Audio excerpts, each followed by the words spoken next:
নতুন বছরের বাজেট ঘোষণা, উন্নয়নমূলক প্রকল্প ও সুবিধার নতুন দিগন্ত। বিহারের জন্য বড় উপহার, বাজেট 2025। 2025 সালের ভারতীয় কেন্দ্রীয় বাজেট উপস্থাপিত হয়েছে, যা বিহারের জন্য কিছু গুরুত্বপূর্ণ ঘোষণা নিয়ে এসেছে।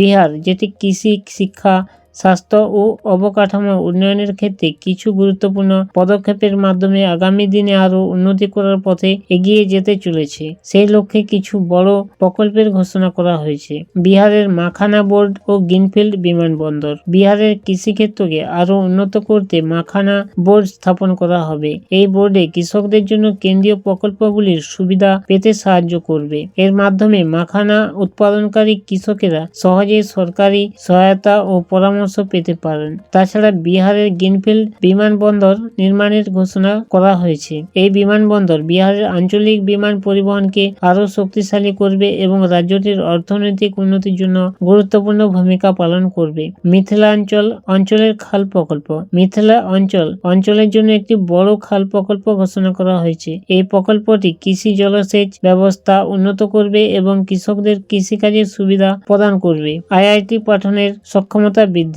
শিক্ষাক্ষেত্রে বিহারের উন্নয়নে বিশেষ মনোযোগ দেওয়া হচ্ছে। বিহারের আইআইটি পাঠনের পরিকাঠামো বৃদ্ধি করা হবে, যাতে এই প্রতিষ্ঠান থেকে আরো বেশি ছাত্রছাত্রী উচ্চশিক্ষা লাভ করতে পারেন। টিডিএস এবং টিসিএস সম্পর্কিত নতুন নিয়মাবলী। 2025 সালের বাজেটে টিডিএস এবং টিসিএস এর কিছু নিয়মে পরিবর্তন আনা হয়েছে। টিডিএস কাটা হবে তার সীমা কমিয়ে এবং বয়স্ক নাগরিকদের জন্য সুদের উপর করের সীমা দ্বিগুণ করা হবে। এছাড়াও ভাড়ার উপর টিডিএস এর সীমা বাড়িয়ে 76 লক্ষ টাকা করা হবে। রেমিটেন্সের উপর টিডিএস সীমা কমিয়ে 10 লক্ষ টাকা করা হবে। মধ্যবিত্ত শ্রেণীর জন্য বড় স্বস্তি। নতুন কর ব্যবস্থায় 12 লক্ষ টাকা পর্যন্ত বার্ষিক আয়ের উপর কোনো আয়কর ধার্য করা হবে না। এছাড়াও আয়কর স্তর সংশোধন করা হয়েছে, মধ্যবিত্ত শ্রেণীর জন্য এক বিশাল স্বস্তি বয়ে আনবে। শিক্ষা ও স্বাস্থ্য খাতে বড় পদক্ষেপ।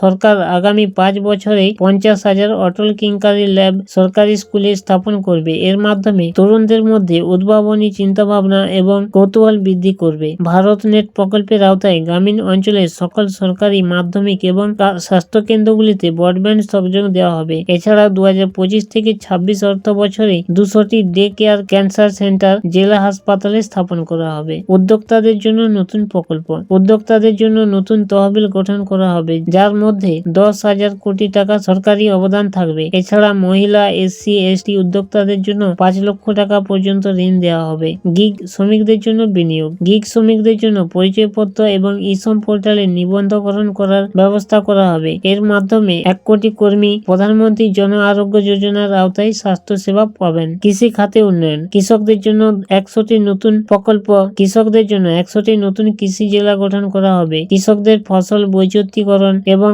সুবিধার সহায়তা প্রদান করা হবে। সেচ ও ঋণ সুবিধার সহায়তা প্রদান করা হবে। এমএসএমই সেক্টরের জন্য পদক্ষেপ। MSME micro, small and mediums enterprise সেক্টরের জন্য নতুন শ্রেণীবিভাগ মানদণ্ড চালু করা হবে। এমএসএমইদের ঋণ পাওয়া সহজ করার জন্য ক্রেডিট গ্যারান্টি কভার বৃদ্ধি করা হবে। উচ্চশিক্ষা ও দক্ষতার নতুন উদ্যোগ। মেক ইন ইন্ডিয়া প্রকল্পের আওতায় 5টি জাতীয় উৎকর্ষ কেন্দ্র স্থাপন করা হবে, যাতে তরুণরা আন্তর্জাতিক মানের দক্ষতা অর্জন করতে পারে। 2014 সালের পর শুরু হওয়া 5টি আইআইটিতে নতুন পরিকাঠামো তৈরি করা হবে, যাতে আরো শিক্ষার্থী সেখানে পড়াশোনা করতে পারে। 2025 সালের বাজেট বিহারের জন্য বিশাল সুযোগ তৈরি করবে, বিশেষ করে কৃষি, শিক্ষা, স্বাস্থ্য এবং ছোট ব্যবসা খাতে। এই পদক্ষেপগুলো রাজ্যটির উন্নতি এবং জনগণের জীবনমান উন্নত করার ক্ষেত্রে গুরুত্বপূর্ণ ভূমিকা পালন করবে।